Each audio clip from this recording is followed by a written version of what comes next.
I know many of you are without power this morning. Just taking a look at the latest numbers from Hydro-Quebec. The number is going in the right direction, by the way. Started off this show at 9 o'clock at 77,000 customers in Montreal. We're now down to 50,000 customers. But what if you had solar power panels on your roof? We're going to speak to someone now that was looking to find ways to reduce their hydro bill. Trung Nguyen joins us now. The retired engineer has installed an $8,000 system that's got solar panels on his roof. And Nguyen says he's saved so far $800 on his hydro bill. And I guess the lights don't go out when you've got a system like that. Trung, welcome to the program. Hi, how are you? I'm doing great. So first things first, tell me about how you made the decision to install solar panels on your roof in Saint Laurent. Well, in my case, I'm an electrical engineer. I'm a semi-retired electrical engineer. So I wanted to do a proof of concept, right? It's like a science experiment, for me. Yeah, and I remember doing science experiments in high school. They were not as complex as this, and of course, as a retired engineer, you've got far more abilities in that. So, how'd the process go? Take me through that. How easy or difficult was it? So I did a study. I studied different system, and I wanted something the simplest as possible, right? A lot of time, simpler is cheaper and it's more efficient. So I did a lot of research. I have some friends that is also in the industry, and the typical system is rather complicated for a regular person, right? You've heard about batteries and inverter and battery chargers and cabling and things like that. It's possible to put all that together, but it's really complicated to maintain. And, battery is a hazard in a house and things like that.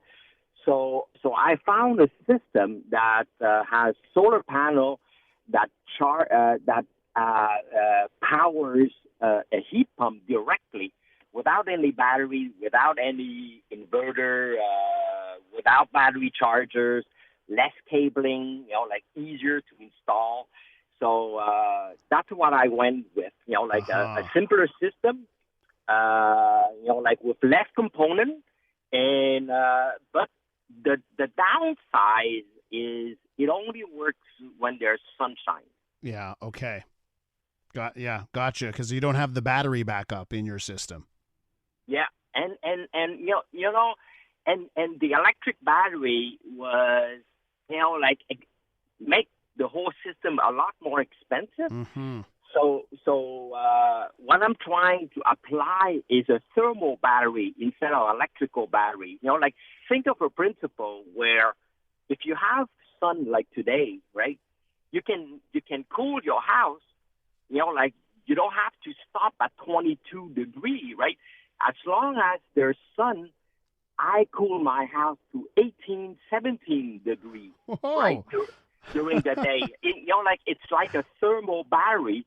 And then at night, well, the house is already cool, so I don't really need electricity to further cool the house. Gotcha. Now, Trung, listen, when I talk to people about systems like this, it's always a battle between upfront cost versus long-term savings, right? So this system has cost you about $8,000.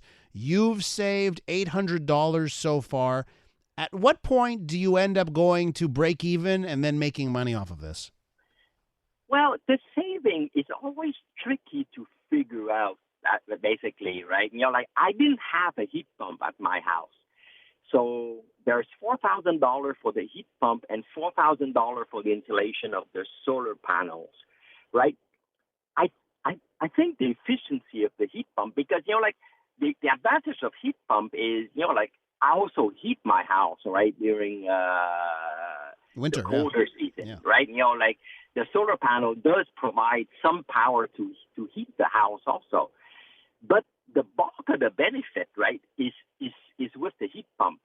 The solar panel, yes, there's a benefit, but more for the independence of Hydro-Quebec. And Trung, speaking of independence from Hydro-Quebec, Hydro says they're going to need more and more electricity and they're going to build more and more power plants here. Do you think the government should also be focused on helping Quebecers install their own solar panels and producing their own electricity at their own homes? Well, think about it, right? Like if we need more power, the government is thinking of building an additional dam, right? A dam is going to cost what, $10 billion to build a dam? Like the next dam, that's a lot of money. Where if you can put, like $8,000 or even $10,000, right? It offsets the peak, like for Hydro-Quebec. So it would delay, like the need for an additional dam for many, many, many years. Trung, we're going to leave it there. I want to thank you for coming on the program this morning, and thanks for sharing your story of solar panels. I guess you're happy you would do this again? Absolutely. And if anybody needs help with installing solar panel, please send it over, and I'll be glad to share what I've learned. How does someone reach you, Trung? On LinkedIn, right? On LinkedIn and Facebook, you'll see that the CTV News has been published on Facebook. Mm-hmm. So you'll see me on Facebook and LinkedIn. All right, Trung, I'm going to be sending you a connection request on LinkedIn in just a few seconds. I hope you accept. Thanks for coming on the show. Okay, thanks. Bye. That's Trung Nguyen, a retired engineer who's put solar panels on his roof at home.